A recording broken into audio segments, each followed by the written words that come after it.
that deals with more than just depression and her own struggle, documenting her own struggles. Now she joins me in studio. Ruby, good morning, welcome. Hi, thanks. Thank you. Fascinating read. For me, I need to understand a little bit, because as an author and somebody who's talking about something that they've had to deal with their entire life, how do you not put an encyclopedia into a book and try and be as not only try and have all the information and be able to share it, but then find that balance in terms of putting a story together that people can relate to, and how do you find that balance? Well, first of all, I did a show about mental illness, comedy. You come to the show today and watch it, but I've been doing it for 7 years, and I did it I practiced in mental institutions, and if you know the bipolars, I always say they laughed, they cried, and then I took it all over the world. Now that show's done, so I was really interested in how the brain works, because everything comes from this is the mothership. You talk about global warming, everything comes from it. The conflicts here.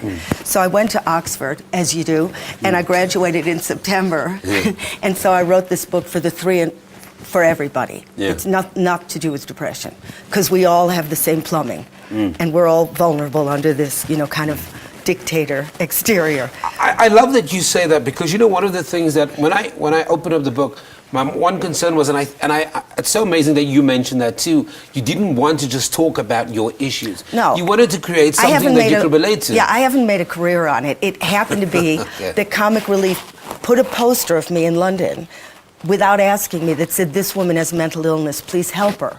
So I thought, I'm going to make that look like it's my publicity poster, Sammy. Yeah. So I wrote the show. My whole career, I wrote Ab Fab. I've been doing BBC for 25 years, was not about mental illness. It's just one show. So when I wrote this, I thought, let's take in everybody. Let's figure out how your brain works. But I am a comedian writer. I mean, I'm a comic. So when I went to Oxford, I wrote my dissertation, and then I spun it so that I could explain to you how the machinery works, and then what to do with it, how to use a braking system. I'm holding the book because I'm that, pushy. They gotta go and buy it. Taming the mind for me was a concept. When you talk about mindfulness, and you talk about the concepts of, was a kind of an aha moment for me at the mall. I was walking, reading your book through the mall. You had an aha moment? I had an aha moment at the mall. Did you throw back your head and see a white light? No, I went quiet. Yeah. There was a moment when I thought, this whole concept of trying to juggle everything, to try and be perfect, to kind of stick labels on yourself constantly, all the time. And you saying, let it go. You don't need to know everything. You don't have to be a master and juggle everything. But I want to ask you an honest question here. How long, honestly, did it take you to get to that realization that with everything that must happen, your relationship with your parents and growing up and all of this, and when you realized that you were no longer going to be part of television, when did that aha moment click for you? I think you have to change track, because we live so long.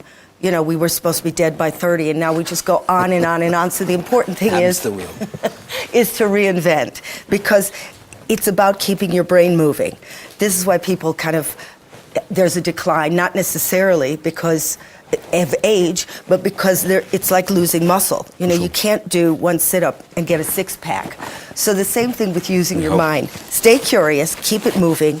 And so, A, I did it. I wanted to walk the talk. And B, I am so curious about those of us who are lucky enough, to live in a culture where everything is available.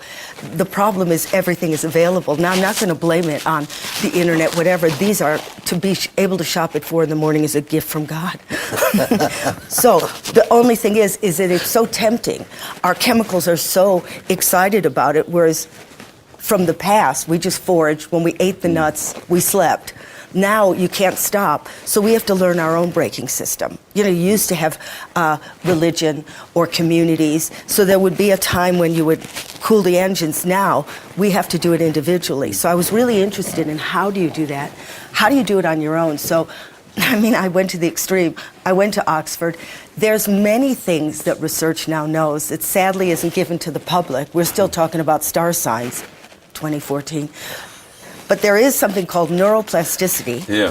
Without scaring anybody. And you do delve into it in the book. Yeah, because so many academics write about it, and it's so dense you think, I'm losing my mind, because they are scientists. So I took it, I made it for the bite size so that we could all understand it. And I think when you turn something into humor, it's very accessible. If you're laughing, all information goes in. So that's what I tried to do. And it's actually quite funny. For those sitting at home, very quickly, you've got a performance today, and then you head off to Cape Town where you're actually performing the book. Yeah, so one show was today. That's my last one. And now it's a show called Sane New World. It starts in Cape Town. I haven't done it before, so it's fresh. But it's sort of what I talk in this show about. Nobody has an instruction manual. We come into the world, we go, oh, I'm an adult, now I have to act like an adult. Who knows how to do that? Now I'm married. So we don't know. We don't know what the point of our life is. So in this book, I say, here's the point. Not because Oprah called me, but because I learned from the big boys, and I said, switch it into comedy, and then give it to the public, and then you will be enlightened. And you'll get a better sense of yourself. Okay, so it's available at all good bookstores. We encourage everybody to go and get it. It'll make a great gift. It's called Sane New World, Ruby Wax, Taming the Mind. It deals with a whole bunch of issues. And if you're unfortunate enough to miss the show today, it does head to Cape Town, but you can, of course, find all of those details out on Ruby Wax's website. From us, we take an ad break. You don't go anywhere. Thank you.